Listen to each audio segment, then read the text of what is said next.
রাজধানী সহ সারা দেশে নির্বাচনে প্রচারণায় ব্যস্ত সময় পার করছেন প্রার্থীরা। আরও জানাতে নয়াপল্টন এলাকা থেকে যোগ দিচ্ছেন সহকর্মী জাহিদুল বাশার।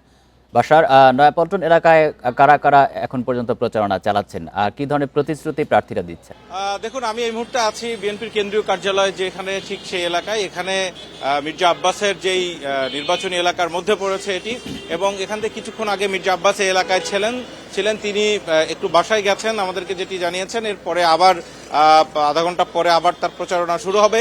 দেখুন, আজকে আমরা মূলত এই ঢাকা ৮-এর বিভিন্ন এলাকা ঘুরেছি। মির্জা আব্বাস এই পল্টন এলাকায় এবং তার স্ত্রী আফরোজা আব্বাস তিনি ঢাকা বিশ্ববিদ্যালয়ে জনসভা করছেন, এবং তাদের যে প্রধান প্রতিদ্বন্দ্বী এনসিপির অর্থাৎ 11 দলীয় জোটের প্রার্থী নাসিরউদ্দিন পাটোয়ারি,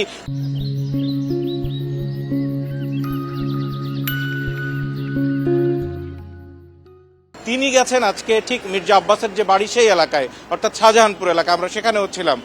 এই এলাকা ঘুরে আমরা যেটি দেখছি যে আপনি জানেন যে এই ৮ আসনটি বাংলাদেশের সবগুলো আসনের ভেতরে খুবই আলোচিত এখন। তার কারণ হচ্ছে এই যে অভিযোগ, পাল্টা অভিযোগ, ব্যক্তিগত আক্রমণ, পাল্টা আক্রমণ, এটির কারণে আজকে মির্জা আব্বাস এখানে যে আনন্দ কমিউনিটি সেন্টারে এই যে যারা ট্রাভেল এজেন্সি আছে, হজ এজেন্সি আছে, রিক্রুটিং এজেন্সি যারা আছে, তাদের যে মালিকরা রয়েছে তাদের সাথে সেখানে তারা কথা বলেছেন, এবং সেই জায়গায় মির্জা আব্বাস অনেকগুলো অভিযোগ করেছেন। যেমন তিনি বলেছেন যে স্বাভাবিকভাবেই তিনি, আমরা যেটি ধারণা করছি যে নাসিরউদ্দিন পাটোয়ারিকে উদ্দেশ্য করে, যে একজন প্রার্থী তিনি সকালবেলা ঘুম থেকে উঠে মির্জা আব্বাসের নাম নিয়েই দিন শুরু করেন, তার আর কোনো কাজ নেই। এটি মির্জা আব্বাসের অভিযোগ। তিনি সেখানে বলেছেন যে এই যে যারা আসছে, তার ভাষায় এই যে ছেলেপেলেরা যারা আসছে তারা আঙ্গুল ফুলে কলা গাছ হয়েছে, এটি তার অভিযোগ। সুতরাং সেই জায়গা থেকে ভোটারদের আহ্বান জানিয়েছেন যে এটি 12 তারিখের জবাব দেওয়ার জন্য। একই সাথে তিনি নির্বাচন কমিশনের বিরুদ্ধে অভিযোগ করেছেন যে 3 দিনের মতো সময় কেন লাগবে, সেই বিষয়টিও কিন্তু তিনি অভিযোগ তুলেছেন। যে তিনি বলেছেন যে কাকে জেতানোর পরিকল্পনা চলছে সেই বিষয়টি বলেছেন।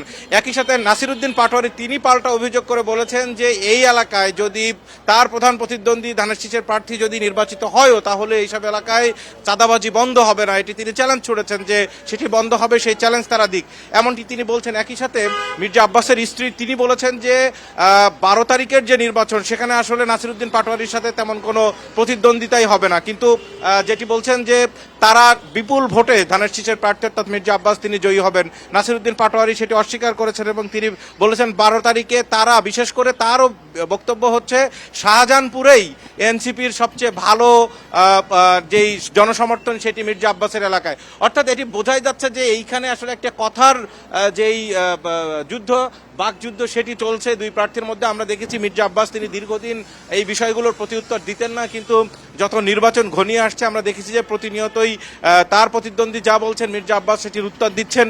সুতরাং সেই জায়গায় যত ইলেকশন কাছে আসছে, সেই জায়গা থেকে এই আসনকে ঘিরে উত্তেজনার পারদ কিন্তু আরও বাড়ছে।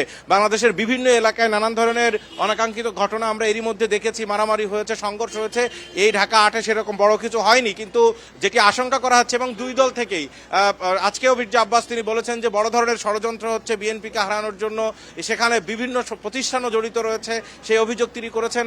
আবার তার প্রতিপক্ষ শাপলাকলির যিনি প্রার্থী রয়েছেন, তিনি উল্টো অভিযোগ করে বলেছেন যে 12 তারিখের নির্বাচন সব কেন্দ্রে সুষ্ঠু হবে কিনা সেটি তার আশঙ্কা রয়েছে।